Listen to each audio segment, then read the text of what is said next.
Before we get started, I just want to say it's pretty fitting to start our 2026 out with a review of a zombie apocalypse movie with an infection, as we are recovering from COVID right now. Yeah. This is Pedialyte. Matt's going to edit out every time we cough. Every time we cough. Yeah, there's going to be so much coughing in the audio. Dr. Kelson finds himself in a shocking new relationship with consequences that could change the world as he knows it, while Spike's encounter with Jimmy Crystal becomes a nightmare he can't escape. 28 years later, The Bone Temple is directed by Nia DaCosta and stars Ralph Fiennes, Jack O'Connell, Alfie Williams, Erin Kellyman, and many more. So Jeffrey, what do you think about The Bone Temple? So this film is directed by Nia DaCosta, who I found to be like a really skilled filmmaker. For instance, she did a remake of Candyman, and I think that script that she was working with was pretty underwhelming, but when she has great material, like in her adaptation of the Ibsen play Hedda, I think she can really soar sometimes. And in this film, which is kind of interesting, is she doesn't really show that kind of showy formalism that she was known for in her other films, but instead takes on this more quiet sense of creeping unease. Considering how kinetic and fast-paced the first film was, I think it may surprise audiences how this movie really takes its time with a lot of the characters and a lot of the scenes. Like, it's far from boring, but where the first film almost feels like 2.5 movies worth of story, this feels more like a quieter, introspective meditation on belief, and it has the occasional bit of graphic violence, of course. I think it may really surprise audiences too that the ultimate resolution of this film isn't some like big boss battle in the end of a video game, but really more of like a philosophical epiphany. This film is every bit as wise and intelligently structured, and what it trains as visual excitement, I think it makes up for rather starkly in poignancy. It's a really poignant and lovely film. The way I'm talking about it is more how you feel when you come out of the film, but leading up to that, there's some pretty gnarly and nihilistic stuff that it makes you face too, but this was really impressive. I completely agree. I absolutely love this film. And for anybody that's watched this channel before, you know I do not like horror movies. This movie had everything I literally hate about horror films. It had blood, gore, its violence, everything that we saw in the first movie. It had its jump scares, which I do not like, and you probably saw me literally jump in my seat. It's so great. Every jump scare gets you all the time. And I love it coming. So much. I know. And it's very obvious it's coming. There's only one, I think, in this movie. No, there was 3. Oh. I jumped 3 times in this movie. It's just because you're used to it. But anyways. This is the beginning of my ongoing new series for Movie Husbands, which is Matt watches a horror movie. Yes, and I would have to say this is probably one of the best horror movies I've ever watched. Not that I've watched a lot of horror movies, so take that with a grain of salt. This is abnormally good. Yeah. They're not usually this good. Yeah. For everything that it has about horror movies that I hate, it also has some of the favorite things that I love in films in general. It has such deep character reflections and this very meaningful commentary about humanity that's woven from, I think, the first film in such subtle ways into this film. These films really do go well together. I was rewatching a review and I have some reflections from that initial watch of 28 years later. So it was just great to see how much of that film actually played a role into this film. And the first thing I'll start off with is narratively, we pick up like pretty much right where the previous film ends off. And I remember there was this big conversation about the ending of the last film because these characters were just so weird. They were like a gang of like medieval Power Rangers and evil Power Rangers. And they just captured our main character Spike, played by Alfie Williams. And they are forcing him to decide who to pick to fight. And he must battle that person to the death to make it into their crew. Poor kid is just scared out of his mind, but he's not capable. And he does make his way into this group. We have our introduction to Jack O'Connell's character as Sir Lord Jimmy Crystal. He is very much this psychopathic leader of this cult, but this distinction between these two characters cannot be more clear in this opening sequence where we see, you know, Alfie, as you said, he's like very empathetic and he doesn't want to do this. He doesn't want to hurt somebody. And you could see that in his face. But then we have Sir Lord Jimmy Crystal here, who has this very electric presence. His persona is this very great balance, I think, of like this very harsh cruelty with charisma. This charismatic charm is really hiding something quite sinister, I think, as the film develops. I mean, it's pretty sinister right from the beginning, but it got worse. Yeah. The first half of this film really reminds me of why I love horror movies in the current climate and really what their value is. Because when I think about the value of horror films, I think of the quote that Jane Campion said about The Power of the Dog, the author of that book, that he wrote about cruelty wanting the opposite. And I think that it has the ability, horror, to show you the absolute bottom of humanity and like quite literally the nightmare we've made of like 21st century living. In this film's opening stretch, it gets to that very specific space where, yes, the zombies are dangerous because of animal instincts, but humans are dangerous by choice because we failed ourselves, basically. This is a cliche to say at this point because I think every great zombie story ultimately is like humanity is the real enemy more so than the zombies. But the way that the Jimmies manifest a belief system here is really where this film elevates itself beyond something that would be lesser, in my opinion. The tagline for the first film is, "What will humanity become?" And the answer in this film is nothing very good, at least at first. So honestly, so much of it is left to suggestion that you're shown the beginning and the aftermath of the violence. But I think that like there's very little actual on-screen violence. It usually shows you the beginning and then cuts away. But that makes it, frankly, so much more grueling, like a true psychological horror film. That's going really deep, and I want to expand on some of those things later on in the review. That's a beginning of more thoughts I have. Okay, great. Yeah, Okay. yeah, I'm sure you do too. Should we start a cough counter? Yeah, cough counter. But that did remind me of 28 Years Later, because that film was all about loss, grief, and isolationism. And this film is really about what comes next from that. And this film really branches off onto these two different paths, I would say. And it's the path of like empathy, and it's the path of just turning into chaos. Yeah. And I think this film beautifully answers that question in a way that is so heartfelt for such a violent film and something that has horror elements to it. Yeah, tearing up at the first 28 Years Later movie was not on my bingo card, and tearing up at some movie called The Bone Temple was not on my bingo card for this year either, but it happened again. Alex Garland is not exactly a subtle person when it comes to his ideas, but the way that he weaves them together here, it's really tremendous. So as we were talking about with Spike's character being followed, we have this other storyline that's being followed with Dr. Kelson, played by Ralph Fiennes again in the movie. And I would say where the first film really focused on Spike's character, this film really focuses on Dr. Kelson and also his relationship to Jack O'Connell's character. So this film is really exploring Dr. Kelson as he starts to, I would say, befriend some of the infected. It's really funny. It's really beautiful. Yeah, there's a very lot touching. going on there. I don't want to say too much. I'll say more in the spoiler section. But I just thought Ralph Fiennes was absolutely fantastic in this film. He has this absolutely crazy scene towards the end of the movie that I'm not going to spoil, but he is so animated. He's so animated in the scene. It's one of those scenes where you're like, Ralph Fiennes can act, and this was the scene in which he was just going to have a blast acting out. But at the same time, there's a great scene, and I won't spoil like what they talk about, but there's a great scene between the head Jimmy and Ralph Fiennes. Yes. That is some of the most beautifully acted and poignant acting I've seen in a film like in a year. I remember thinking at the end of the scene, like, God, that was a miracle, because there's so many ways that scene could have gone wrong, I think, if it was poorly acted. But he knows exactly when to dial the temperature up, as he does towards the end of this movie, but he knows exactly when to leave space between his sentences and come at something from a more inquisitive and empathetic angle too. I don't know. I just have to give him a lot of credit for approaching this film as he's approaching almost like he would a Shakespeare play. Like, that's how much effort I think is put into the layers of his performance. All right, so before we get into spoilers, the one last thing I want to talk about is the visual sense of this film compared to the first film, because instinctually I would say that this film isn't as visually accomplished as the first film, but I think it comes down to the purpose of the films. And the best way I could describe this is that the first film has so many beautiful shots of this vistas. It almost seems like the world is our oyster, and that goes back to what you were saying, the tagline being, because it's really about like, what are we going to make of all this? The second film is really a reflection on these characters and these deeper intimate things, and so I don't think we get as much of these wide vistas. I remember the first film, we had this beautiful shot of like a chase sequence through the woods, looking from above down the trees, and I thought it was absolutely just stunning.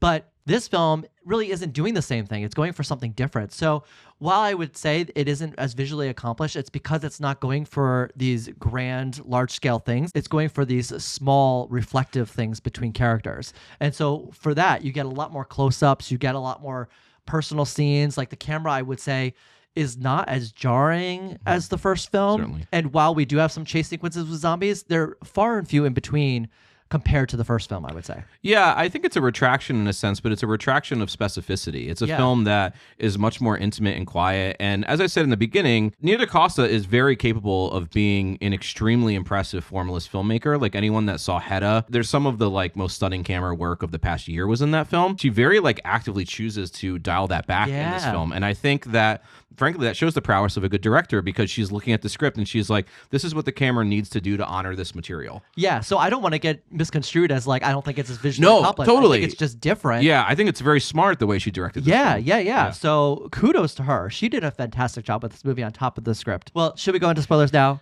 Yes. Okay.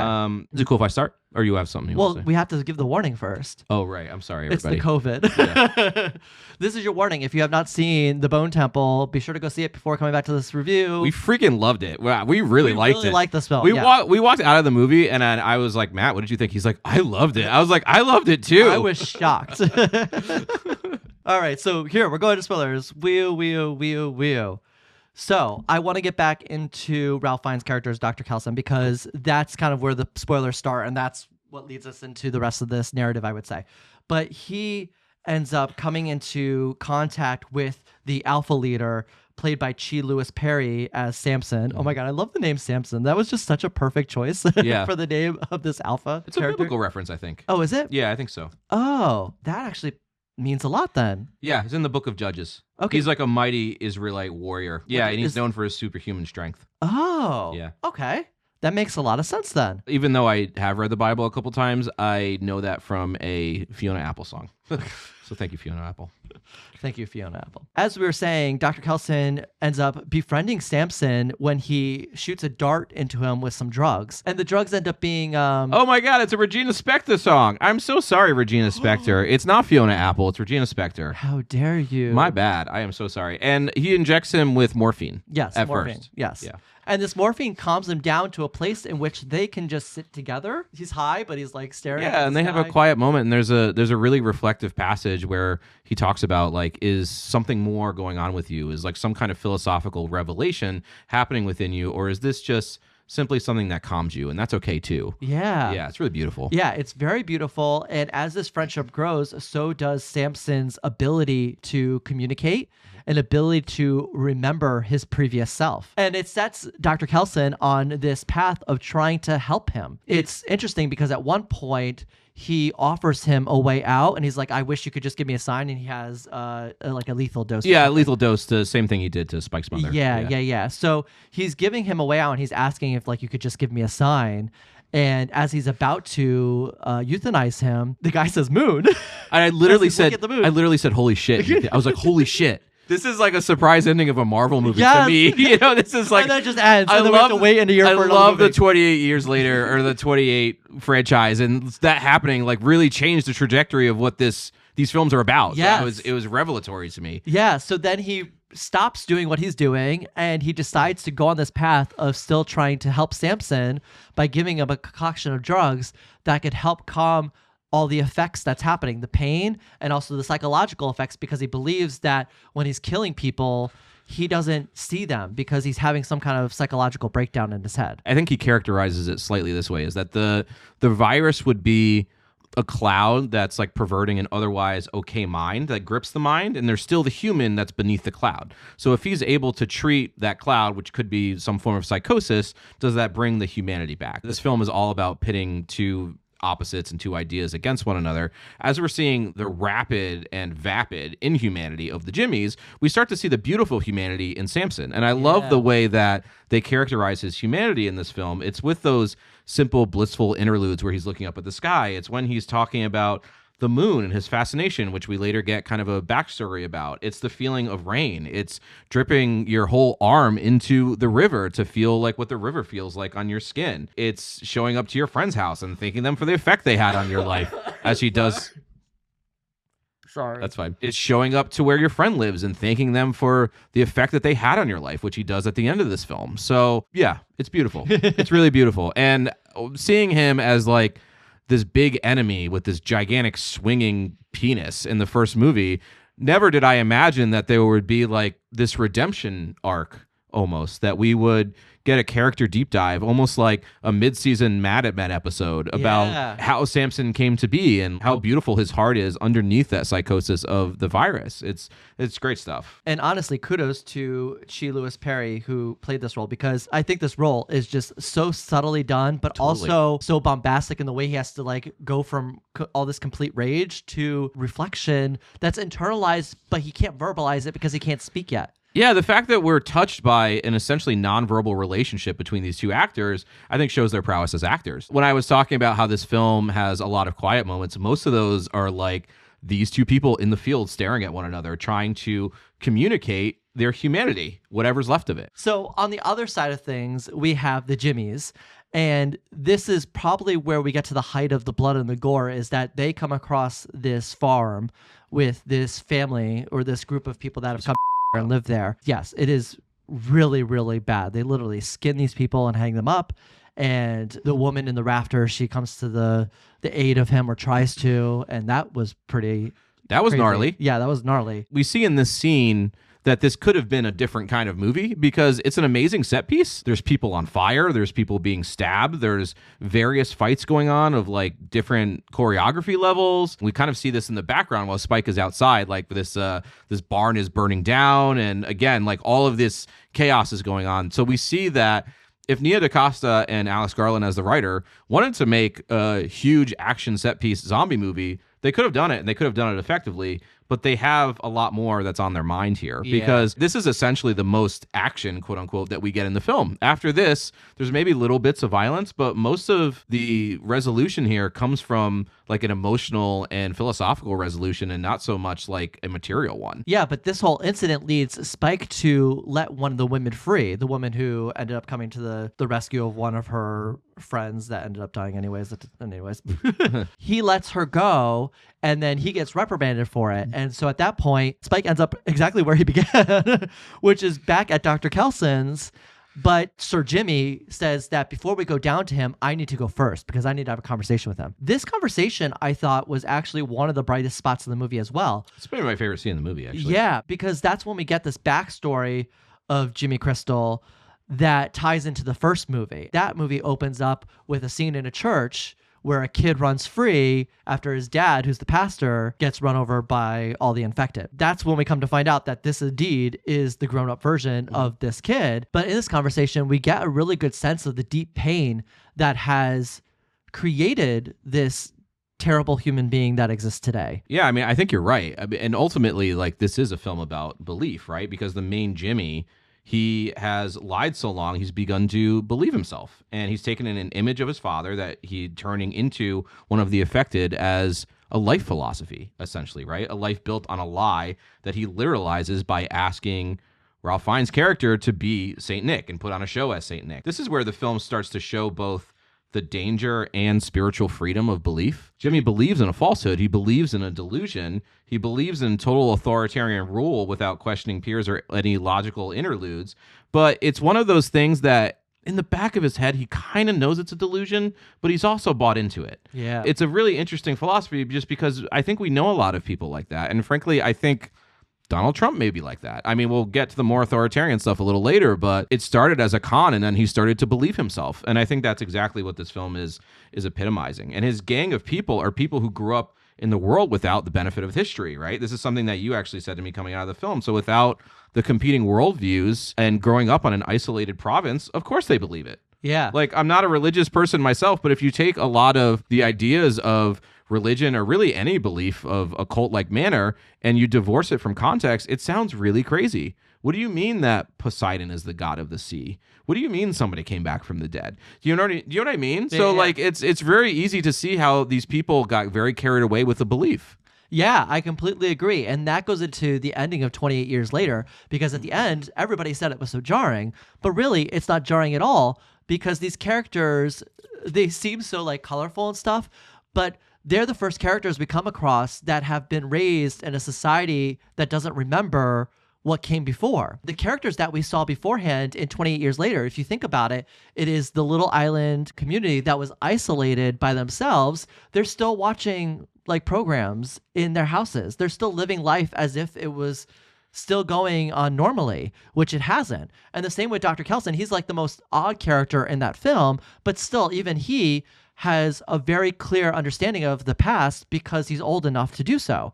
But this new band of misfits that we run into, most of them are not 28 years old. Most of them were born in this chaotic world. So no wonder they've become a product of it. Honestly, it's as jarring as I remember I met somebody in college who was like deeply evangelical. He was telling me that, you know, people in his church had the gift of prophecy. And he just like said that to me like it was a normal thing. And I was like, are you insane? Think of like how jarring that moment was for my real life, that you can, I think, do a 1-to-1 ratio of that scene with Spike and say how jarring it was for him. That's why I love this movie so much, is because it's so multifaceted in this way, in a way that you could think of in your traditional life. Like, I've never met a cult member, but they exist out there. There's people out there that believe in some crazy ass shit, but there's more of them nowadays. We're seeing a lot more people who believe in crazy ass shit. It's not technically a zombie apocalypse, but that doesn't mean a lot of these psychological things aren't happening in the same way. This is kind of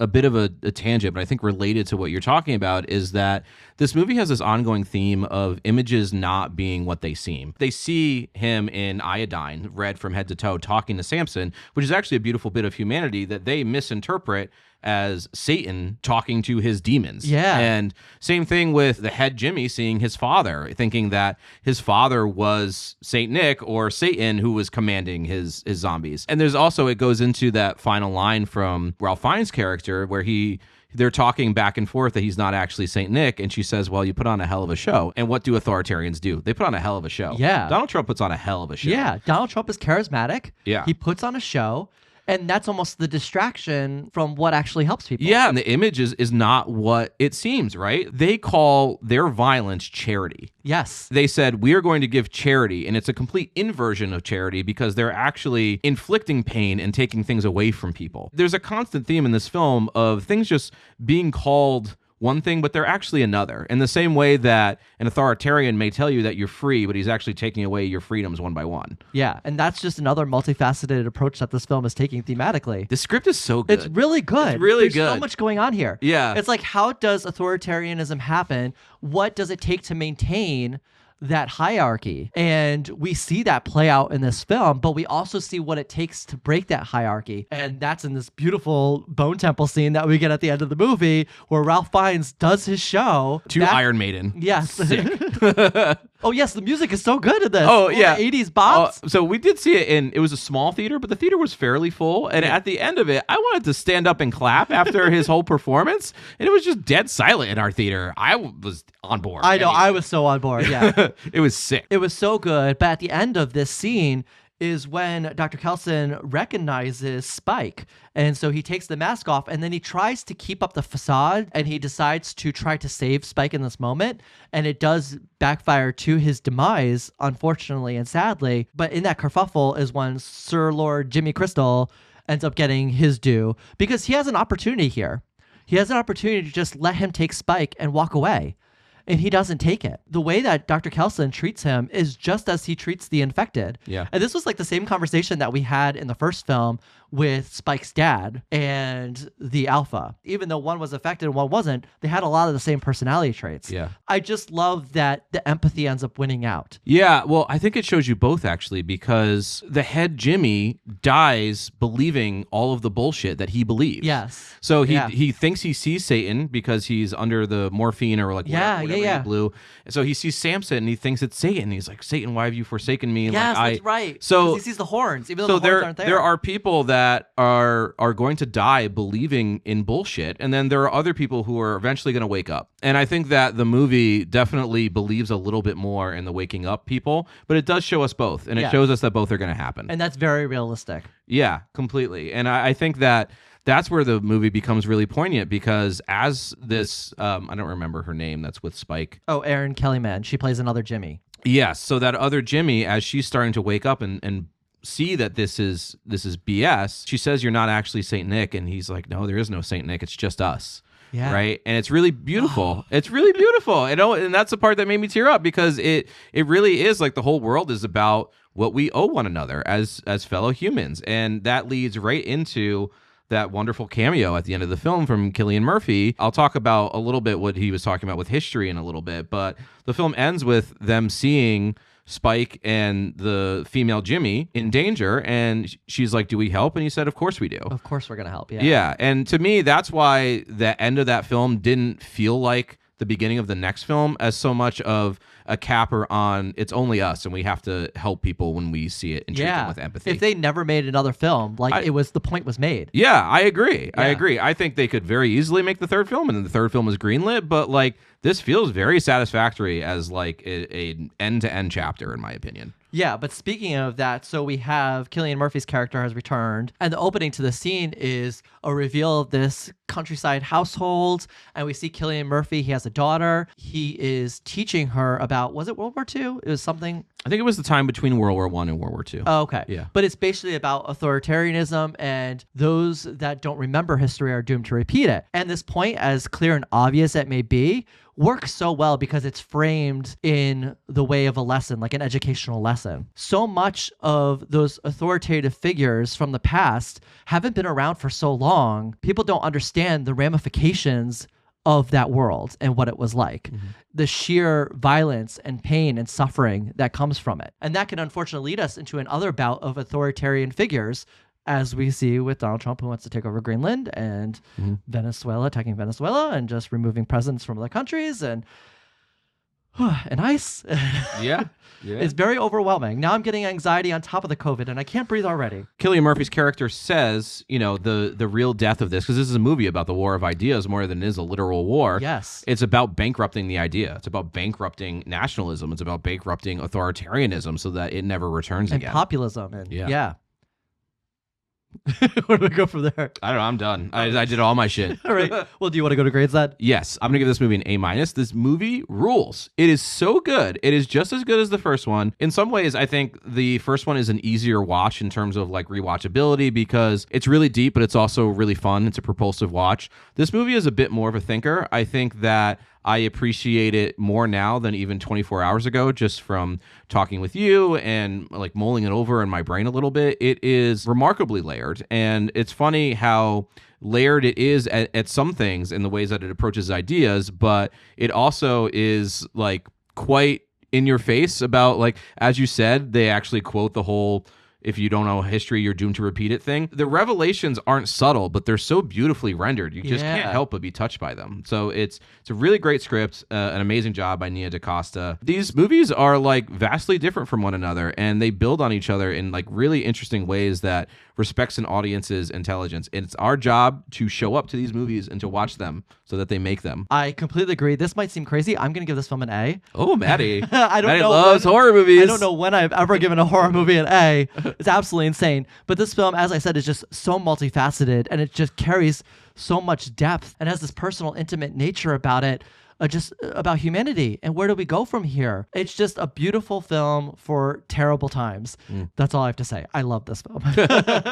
It's really funny because before we went and saw this film, the first one I gave a B+, and I liked it, but I don't like horror films. Yeah. And so you had asked me, you were like, do you want me to just go see this by myself and I'll do a review by myself? I had heard it was really violent. Yes. So I was like, I don't know if you really want to sit through this. Yes, and I watched Breakfast All Day video, and they were saying if you have trouble with gore, if you have trouble with violence, then you probably won't be good in this. And I agree. It has a lot of that. I was squirming in my seat. At some points, I could not watch. Thankfully, they kept some of the more gruesome things to a minimum, like it happens off screen. You see the aftermath. And you can just imagine it. Yeah, and you see the aftermath. Honestly, it's kind of worse. But that's great filmmaking right there. Showing something without showing it so you get the impression of something that's happening. Just such props to Alex Garland for writing the script that, as you said, connected so much between the two movies, but gave them their own individual identities. And Nia DaCosta for absolutely blowing this out of the park in terms of execution. All right, and that's it for our review. 28 years later, The Bone Temple. The Bone Temple is now in theaters, so if you haven't seen it, be sure to go check it out. Let us know in the comments, what did you think about this film? As always, thank you guys for watching, and we'll see you next time.